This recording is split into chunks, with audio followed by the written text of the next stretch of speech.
Hello, and welcome to my channel. I'm Under the Iceberg, but that's enough about me. Today, we will be exploring the hidden story in Clash of Clans. This will be a quadrilogy, where I will be going through the hidden stories throughout the Clashverse. So hit that subscribe button, and stay tuned for more videos. So as you probably already know, Clash of Clans is a fantasy-style strategy game, in which you lead a village as the chief. When you first boot up the game, you're greeted by a red-haired woman. We'll call her Villager, because that's her name on Clash Wiki. She explains how life would be perfect if it wasn't for. Then the Goblin King interrupts her, ambushing your new village.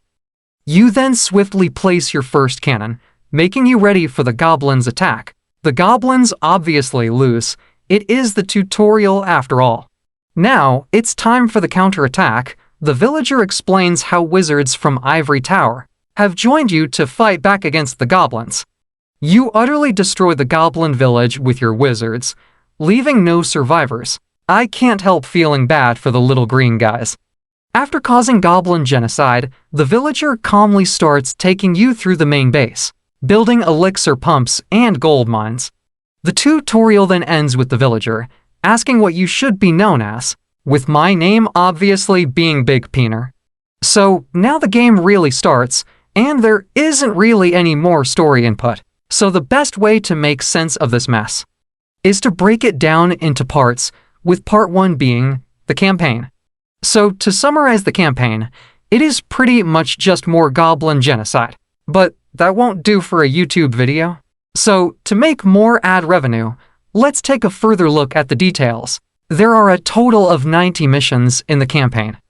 Each mission, you aim to collect a total of 3 stars. Each star represents the destruction you caused on the base.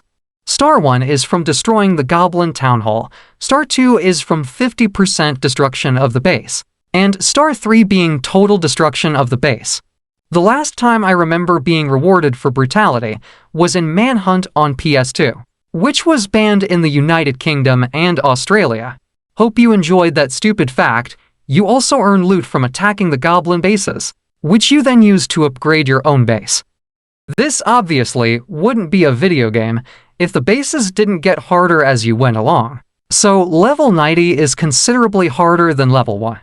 So to complete the campaign, you are required to unlock and upgrade troops. But we'll get onto that in part 2. Most of the bases are just the same thing. You attack, get 3 stars, give me the loot, and move on to the next. Apart from quirky names like Fort Knobs, there isn't much story apart from trivia, except for 3 main bases. These bases being Goblin Capital, Dragon's Lair, and Mama's Madhouse. Let's start with Goblin Capital as you approach this base first. Goblin Capital, if the name isn't already a giveaway, is the Goblins' capital city. After crusading through the Goblin territory, slaughtering thousands of goblins along the way, you finally made it. Level 68, the base where the Goblins' government reside. This is normally where most real-life wars would end, but not for you. The chief of Big Peener Village, you completely collapse the Goblin government.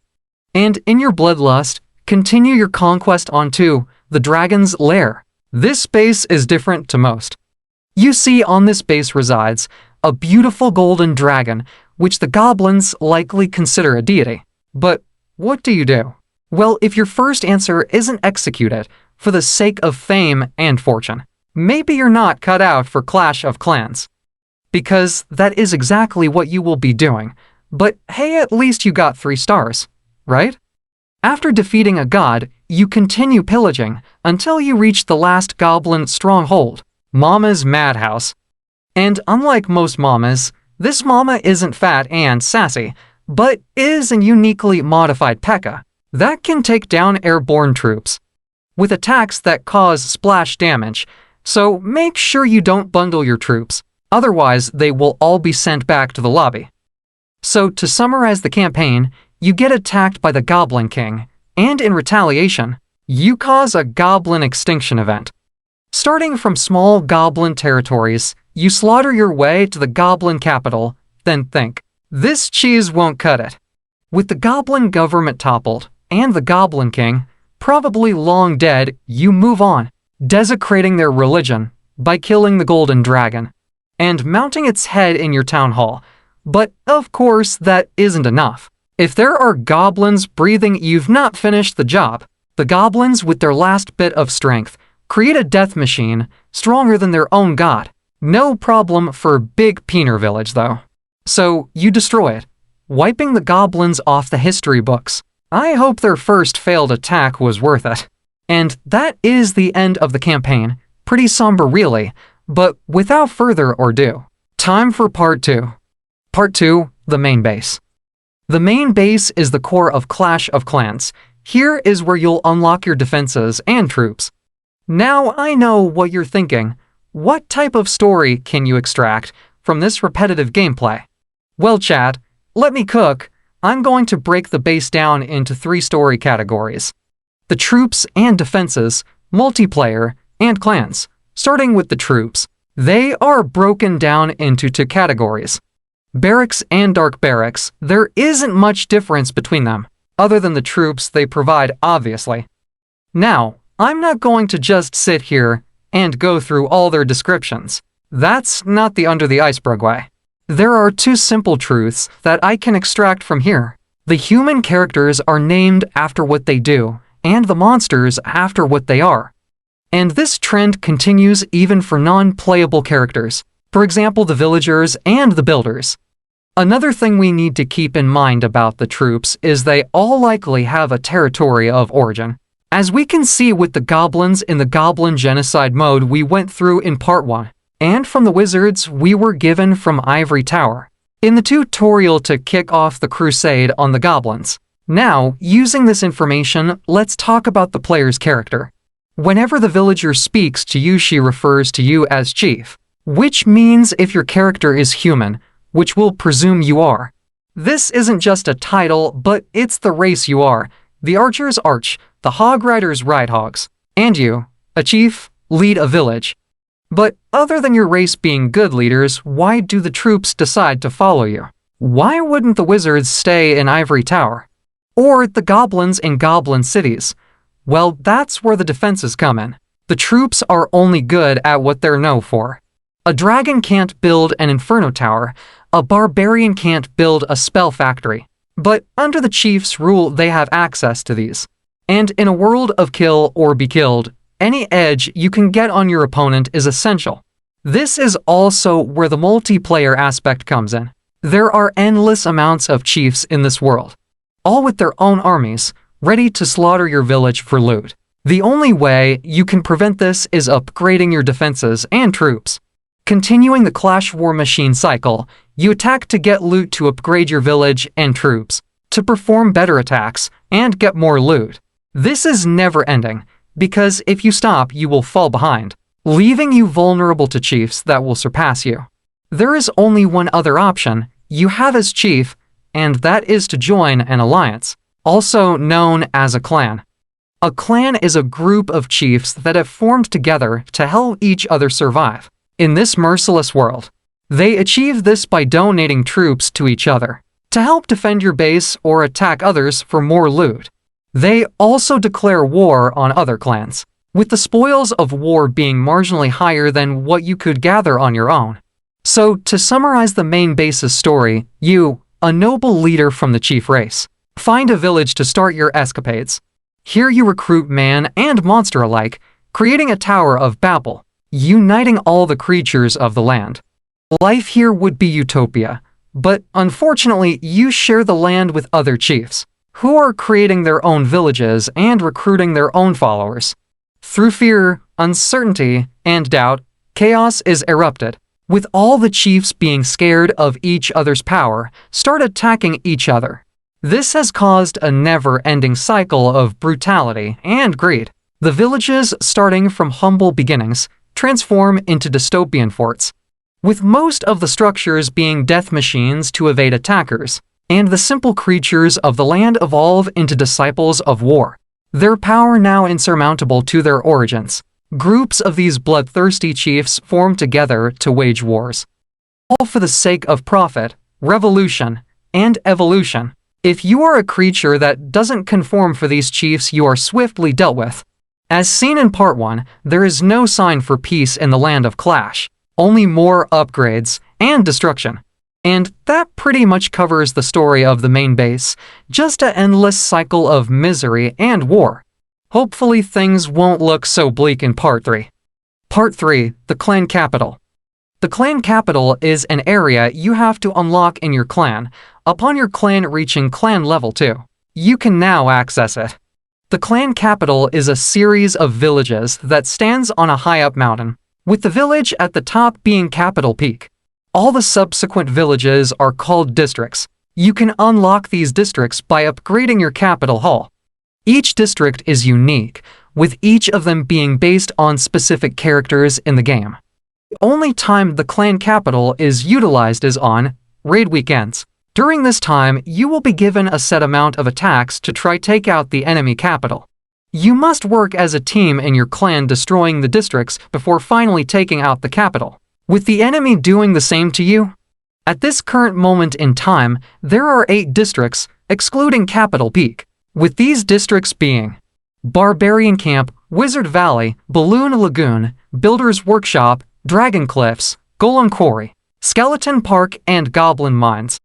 You are also given different troops to play with, most of them just being super troops.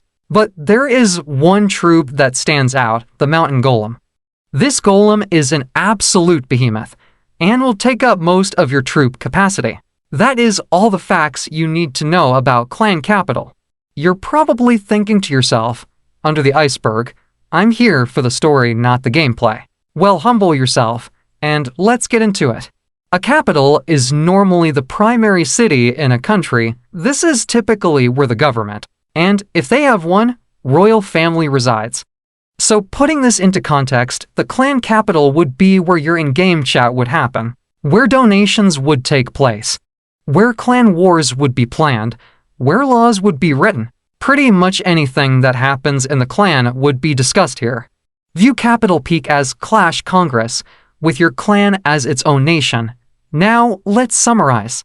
You, as the chief of Big Peener Village, have decided to join an alliance, Huge Wiener Clan. This clan has fought many wars together, and have decided to become a nation, with the chief that first created the clan being the leader, creating a clan parliament.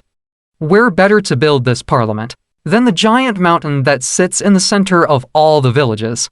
After creating Capital Peak, you look at other clans and realized they have done the same. Being the bloodthirsty menaces you are, of course you attack each other, but this time only on weekends, because you're not savages anymore, and so the meat grinder continues. Just another excuse to murder and pillage. Yikes, I definitely wouldn't want to live in the Clash world, would you? Let me know in the comment section below, as we move on to Part 4. Hopefully Part 4 can make up for all the bloodshed that's happened in all the other parts. I'm thinking sunshine and rainbows. Part 4, Builder Base. Well, this definitely is not sunshine and rainbows. Let's go back a step quick though. Back on the main base on the beach, you will notice a shipwreck. Once you slaughter enough people to unlock Town Hall Level 4, you will be allowed to rebuild the ship. And once you have rebuilt the ship, you can sail it across the sea all the way to the builder base. And this place sucks. It's dark, it's dingy, and is cluttered and crap, kind of how you find the main base but with no sun. You are greeted by a man. This man being the Master Builder, he is basically a decrepit old man that has given up on life. He appears once you rebuild the rubble pit he calls home, scaring the Huss, then shows you how to upgrade characters and how to attack. Attacking in the builder base is terrible. You don't just aim for 100% destruction, but for 200%. I know what you are thinking. 200% destruction. Yes, 200%. The builder base is broken down into 2 parts, and you have to destroy both these parts in your attack, so use your troops wisely. That brings us on to the troops. Most of the troops are similar to the main base, but with small differences, which makes sense as we are in a different region. These differences mostly come from the ability they have, with a few slight visual differences. These troops are terrible. You only get a small handful of them as well, which is nothing compared to the armies you lead on the main base. Due to the lack of numbers, you have to be strategic, which if you are a spam connoisseur like me, is a massive off-put. I don't want to think when I attack. I just want to send them all in at once. Spray and pray, if you will, anyway back to the Krusty Builder. After doing your attack, he asks you to fix his village for him, then goes to sleep. After this, it's the same repetitive cycle of attacking, building, and upgrading until you finally unlock the Auto Hut. The Auto Hut presents you with challenges, which once completed, lets you use Auto, a small robot builder capable of building on the builder base. So there are all the important facts you need to know. Let's extract a story, you, the mighty chief of Big Peener Village. Decide to extend your conquest to different territories. Using the scraps of a boat you find on the beach, you build a glorious ship. And what a better name to give to a ship than Goldenrod. You and a couple villagers hop on the Goldenrod and make haste to distant lands. After some time traveling, you see it, new lands. Upon reaching the land, you notice a broken down shack and decide to rebuild it for shelter. The restoration of the shack wakes up an old man. He looks like your typical builder, just older and more lazy. He introduces himself as a master builder and takes you through this new land. You discover that some inhabitants of this land look similar to the inhabitants of your own nation, although they have powers that the troops from back home could only dream of. These new troops only fight in small skirmishes though, unlike the huge wars that you have become fond of back home. You decide to help this village, making it a fortress, and along the way, make the Master Builder a helper as well, Otto the robot. In return, the Master Builder offers a hand on your village back home, creating upgrades on certain defenses. Upgrades that put your regular builders to shame, and so ends the story of the builder base. Unlike the other stories, there are themes of charity and kindness, crossing the waters to distant lands to give old men a helping hand. It may not be sunshine and rainbows, but it is definitely less brutal than the campaign. And that is the story of Clash of Clans. We have gone through all major topics, and found the stories the game doesn't directly tell you. Is there any part that you interpreted differently? Is there anything you believe I missed out? Let me know in the comments section.